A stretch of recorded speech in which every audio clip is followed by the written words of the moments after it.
Jilsy, good morning. ഈ കാണാൻ സാധിക്കുന്നത് പോലെ തന്നെ രാവിലെ മുതൽ തുടങ്ങിയ മഴയാണ്. ഈ ഇടവിട്ട് മഴ പെയ്യുന്നുണ്ട് കോഴിക്കോട്.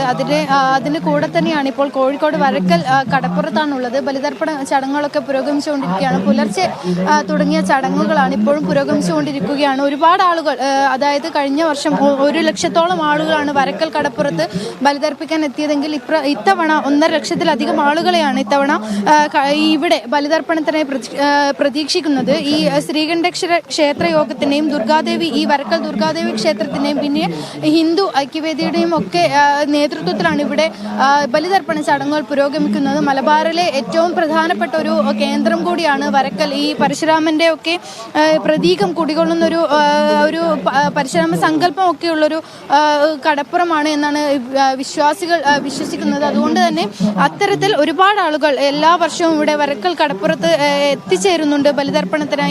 ഇത്തവണയും ആളുകൾക്ക് കുറവൊന്നുമില്ല. നമുക്ക് വരുന്ന സമയത്ത് തന്നെ ഒരുപാട് ആളുകൾ ഇവിടെ ക്യൂ, ഇനിയും 9 മണിവരെയാണ് ഇവിടെ ചടങ്ങുകൾ പ്രതീക്ഷിക്കുന്നത്. എങ്കിൽ പോലും അതിനപ്പുറത്തേക്ക് നീണ്ടുപോകുന്ന തരത്തിലേക്കുള്ള ക്യൂ ആണ് നമുക്ക് അനുഭവപ്പെടുന്നത്. ഇപ്പോഴും ഒരുപാട് ആളുകൾ ബലിതർപ്പണത്തിനായി ഇവിടെ കാത്തിരിക്കുന്ന ഒരു അവസ്ഥയുണ്ട്. കൂടാതെ തന്നെ നിരവധി വിശ്വാസികൾ ഇനിയും എത്തിച്ചേരാനുള്ളൊരു സാധ്യത കൂടി നമുക്ക് കാണേണ്ടതുണ്ട്. എന്തായാലും ഈ കടൽക്ഷോഭം പ്രതീക്ഷിക്കുന്നതിനാൽ തന്നെ ഈ കടലിൽ ഇറങ്ങി ബലിതർപ്പണ ചടങ്ങുകൾ ചെയ്യുന്നതിന് ചെറിയൊരു നിയന്ത്രണം ഇവിടെ ഏർപ്പെടുത്തിയിട്ടുണ്ട്. എന്തായാലും കർശനമായ നിയന്ത്രണത്തിന് അകത്ത് വെച്ച് തന്നെയാണ് ഇപ്പോഴും വരക്കൽ കടപ്പുറത്ത് ഈ ബലിതർപ്പണ ചടങ്ങുകളൊക്കെ നടക്കുന്നത്. ഇതുകൂടാതെ തന്നെ ഈ പറഞ്ഞതുപോലെ വെള്ളയിൽ ബീച്ചിലും വെള്ളയിൽ കടപ്പുറത്ത് ഇത്തരത്തിലുള്ള ചടങ്ങുകൾ നടക്കുന്നുണ്ട്. ഈ പ്രധാനമായും കോഴിക്കോട് വെള്ളയിൽ കടപ്പുറവും ഈ വരക്കൽ കടപ്പുറവും തന്നെയാണ് ബലിതർപ്പണ ചടങ്ങുകൾക്കായി തിരഞ്ഞെടുക്കാറുള്ളത്. മലബാറിലെ തന്നെ ഏറ്റവും പ്രധാനപ്പെട്ട 2 ബലിതർപ്പണ കേന്ദ്രങ്ങളാണ്.